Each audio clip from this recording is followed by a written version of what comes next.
Dando a continuidade sobre o profeta Oséias, e hoje eu quero falar mais centrado aqui no capítulo 3, o qual, quando a gente olha para o término desse capítulo, a gente observa um povo que entende que estava em situação má diante de Deus, um povo que reconhece. E a esse reconhecer, a gente classifica como período em que eles foram plantados, e eles plantados, então temos a somatória da edificação da casa de Deus. O profeta Jeremias, ele é o profeta que vai falar muito sobre as duas casas de Israel. Ora, ele vai citar a casa de Judá, ora ele vai citar a casa de Israel, ora ele vai citar as duas casas. E quando é que ele cita as duas casas? Ainda que às vezes a gente não vê diretamente isso, mas a gente observa a nação inteira.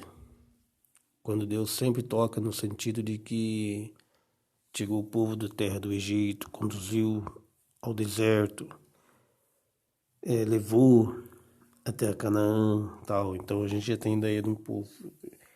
É como se Deus falasse isso e ele quisesse ver mesmo realmente quem conhece sobre a divisão do reino.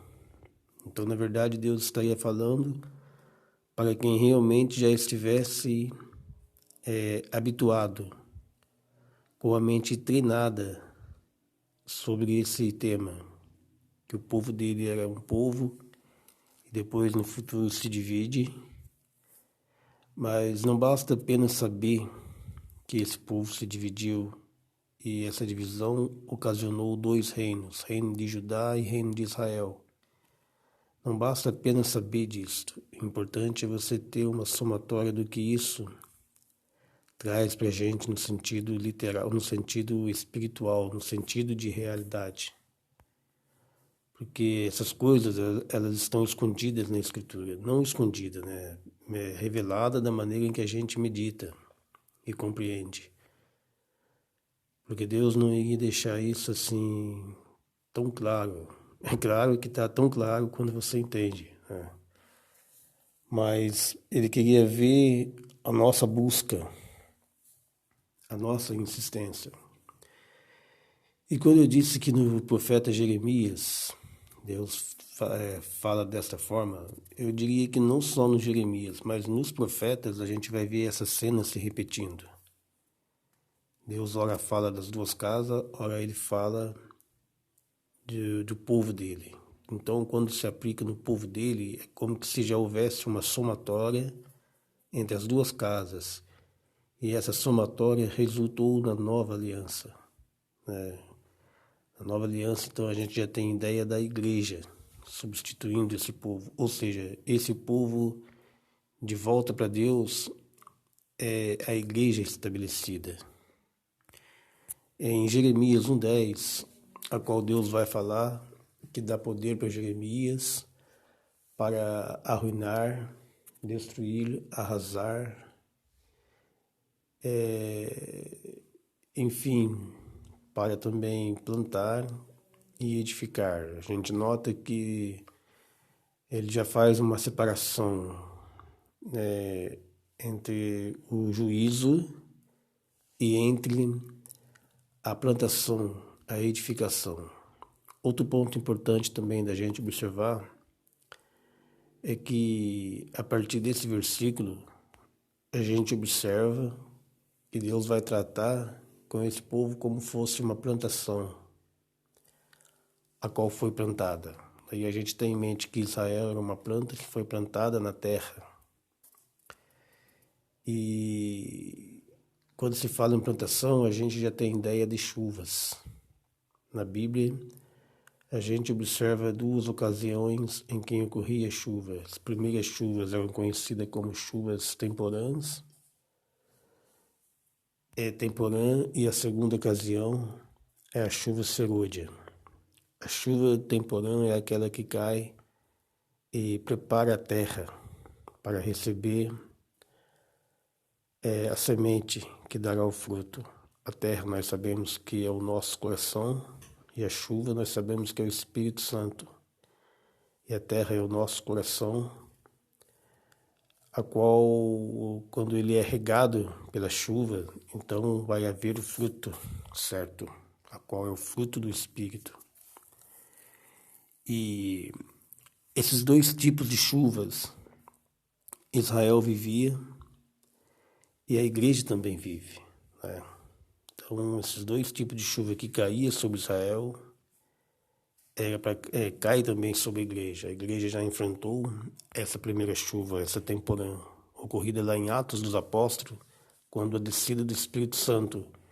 E era também justamente o período em que apontava para a primeira etapa das festas, quais seriam as 4 que estão inteiramente ligadas.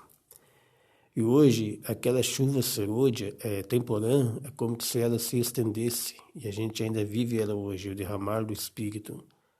Porém, estamos aguardando as últimas chuvas, a qual aponta para o tempo da tribulação, aponta para a chuva serôdia, que é aquela chuva que cai antes da colheita.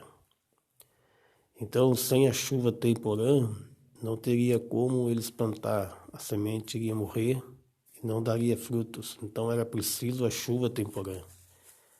Da mesma forma, é preciso da chuva serôdia, qual ela cai, para que haja a colheita certa.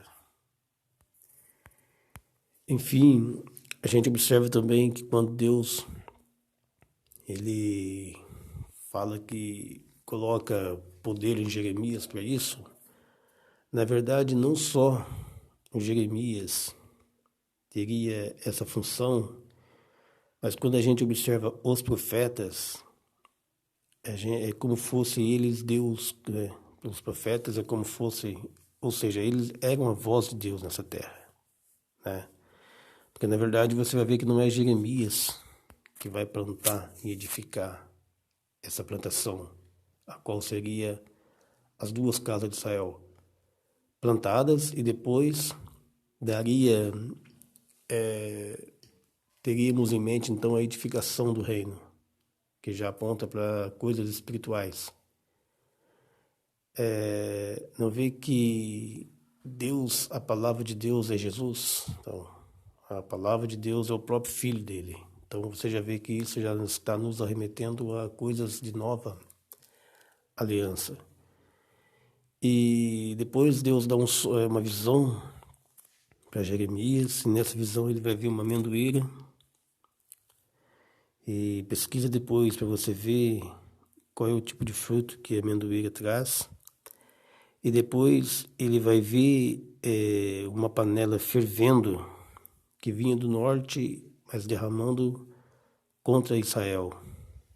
Que a gente já vê isso como sendo os inimigos, quais viria contra a casa de Judá, já lembrando que a casa de Israel já não existia mais nesse contexto de Jeremias. Enfim, a gente observa então, até o capítulo final ali do capítulo 3, a gente observa que já vai estar essa ideia que Deus passa para Jeremias, né? Esse capítulo 1, versículo 10, a gente já tem toda a somatória dos 52 capítulos de Jeremias, tudo reduzido apenas em um versículo. Deus mostra tudo isso, né? Só mesmo Deus poderia resumir desta forma, colocar 52 capítulos em apenas um versículo, a qual é o 10 do capítulo 1.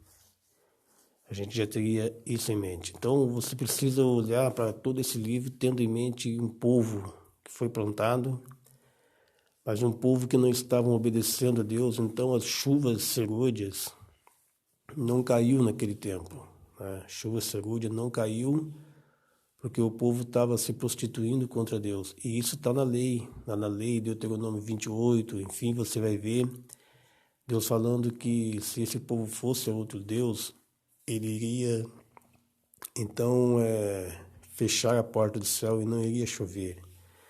Então a gente observa que a chuva, ela também faz parte do juízo de Deus. A chuva, quando não caía sobre Israel, é a ferramenta do juízo que Deus usava contra esse povo, né? Na literalidade foi assim, e também a outra peça do juízo que Deus usou contra esse povo foi a invasão sobre essas casas, sendo que a casa de Israel na época já teria sofrido essa invasão dos assírios. E agora, durante o livro de Jeremias, a gente vai ver que a casa de Judá também enfrentaria esse juízo. Jeremias é um profeta que a gente pode dizer que ele viveu no momento pré-cativo, momento cativo e momento pós-cativo. Jeremias enfrentou isso. Então, quando você começa... Então, a gente observa do versículo 22 em diante, do capítulo 3 até o versículo 25, a gente vê a ideia de um povo que foi plantado, e a somatória dessa plantação, nós temos então um povo edificado, né? Volte para o capítulo 1, onde Deus fala que colocou Jeremias para plantar e para edificar.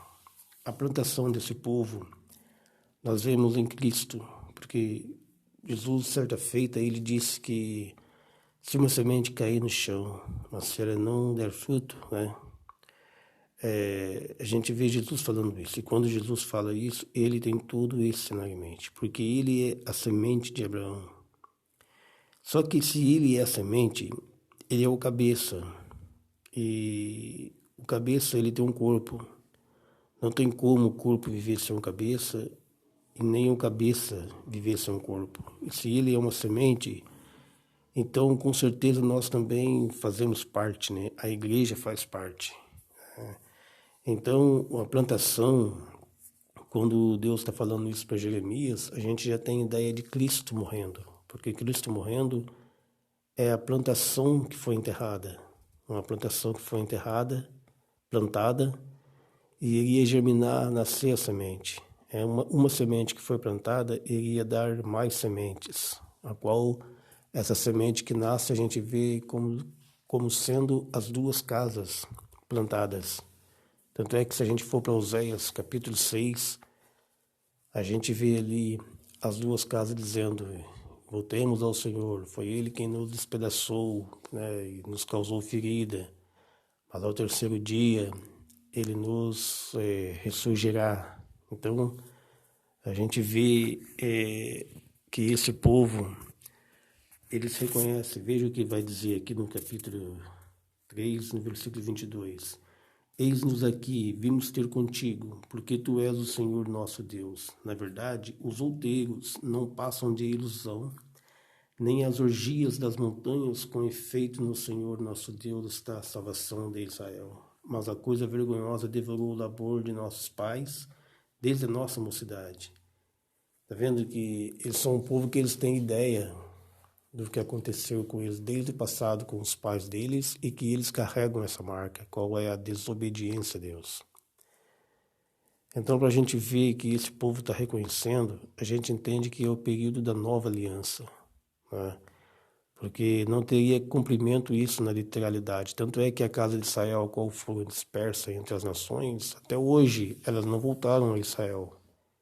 Então ainda se misturado, e quem vive em Israel hoje são os judeus, né? Que falar em judeus você tem ideia Judá e Benjamim, porque Judá e Benjamim formaram a casa de Judá, a ponto que Benjamim ele pode ser conhecido como judeu. Tanto é que Paulo era um benjamita, mas ele fala que ele era judeu da tribo de Benjamim, até porque ele tem ideia que Benjamim se uniu ao judeu, e parte dos levitas também, né? Mas a ênfase que a profecia dá mesmo é para duas casas, ou seja, para duas tribos. E então, até o término do capítulo 3, a gente já tem em mente, então, que já caiu o juízo sobre o povo, e que já veio também a plantação e a edificação, porque quando Cristo é morto, é como se essas duas casas fossem plantadas junto com ele, e agora quando ele ressuscita, essas duas casas ressuscitam, formando e sendo o corpo dele. Uma semente que foi plantada e gerou várias sementes. Enfim, é assim que nós olhamos para a Escritura e vimos então a maneira como Deus ele deixa as suas profecias para que nós entendamos. É claro que no decorrer de todos os livros você verá outros cenários, outros apontamentos e outras somatórias. Mas o importante é a gente ter em mente que a gente vai passear por esse livro e a gente vai ver a ideia de juízo caindo sobre o povo e também a ideia de edificação e plantação. Através da plantação, então, a gente tem a edificação do reino, não de um reino literal, mas sim de um reino espiritual, a qual aponta para o período da igreja.